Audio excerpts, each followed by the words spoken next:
দীর্ঘ 10-12 বছর যাবত। 10-12 বছর হয়েছে। তাহলে আজকে যে ঘটনাটা ঘটেছে, হ্যাঁ, একটা সামান্য একটা তুচ্ছ ঘটনাকে কেন্দ্র করে কিন্তু ঘটনাটা ঘটেছে, ঠিক না? কি হয়েছিল মূলত আপনি কি একটু বলতে পারবেন? আপনার নামটা কি? আমার নাম শঙ্কর সাহা। শঙ্কর সাহা। আপনি কি প্রত্যক্ষদর্শী হিসেবে ছিলেন ঘটনার সময়? আমার দোকান স্যার এইটা দোকান এই পাশের দোকান, আমার পাশের মুদি দোকান এটা। ওই হ্যাঁ। লোকটার সাথে ওনার সাথে মাঝামাঝি এই পান নিয়ে ঝগড়াঝাটি হয়। হ্যাঁ। উনি কয় আমি মাপ চাই, আমার পান না আমার কাছে নিয়ে নতে পান নেন। তবু উনি মাঝামাঝি খাই খালি উনি এই জায়গা থেকে পানটা স্যার নিব, কথা বলছি নিব। আজকের ঘটনা হলো কি, পান নিচ্ছে 30 টাকা, দিচ্ছে 10 টাকা।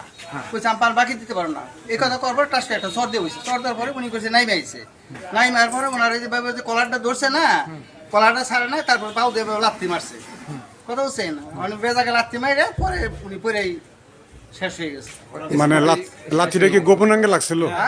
গোপনাঙ্গে মানে মানে তার ওই যে বিচির মধ্যে গোপনাঙ্গে লাঠিটা লাগার কারণে উনি ওই সাথে ডেড স্পট হয়ে গেছে, সাথে সাথে মারা গিয়েছে সাথে না? সাথে মারা গেছে। এই যে পরে একবার খিচুনি দিছে মানে এখন কি অবস্থা? লাশ কি ময়নাতদন্তের সম্পন্নের জন্য কোনো ব্যবস্থা নেওয়া হয়েছে? লাশ কি ময়নাতদন্ত হয়েছে? সত্য কথা বলে আল্লাহ ভালো। আমি 12টার সময় বাড়ি থেকে কথা কয় না, সত্য কথা বলে আল্লাহ ভালো করে কিভাবে পাইছে। শুনেন, বিষয়টা হলো আপনারা যারা পাশের দোকানদার, তাহলে আপনি সরাসরি প্রত্যক্ষদর্শী, ঠিক না? যখন এই ঘটনা লাথি মারছে উনি পড়ে গেছে, তখন কি আপনি আগে আসছিলেন? হ্যাঁ, ওরা দোষী আমি সবাই মোল্লা ভাই সাইডে উনি ছাড়েই নেয় সারেই না, না, না? আমি ছাড়িত না। ওনার বহুত ই করা হয়েছিল। আচ্ছা, যে ঘটনাটা ঘটিয়েছে উনার বাড়ি কোথায়? দেশে বাড়ি রংপুর।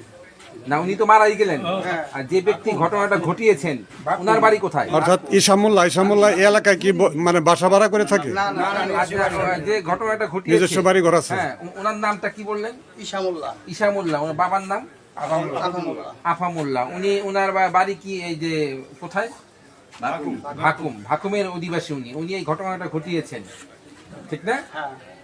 আচ্ছা, ধন্যবাদ। আমি মোহাম্মদ শফিকুল ইসলাম বাদল, জাতীয় দৈনিক ৭১-এর বাংলাদেশ। তাহলে প্রিয় দর্শক, আপনারা দেখতে পেলেন যে জয়মন্টপে যে ইসামুল্লাহর হামলায় যে পান জোগাড়ের যে মৃত্যু, সেই মৃত্যুকে ঘিরে যে রহস্য, সেই রহস্য জনতা মুখ খুলতে শুরু করেছে। পরবর্তীতে আপনাদের সাথে সংযুক্ত হবে। ওই লোকটা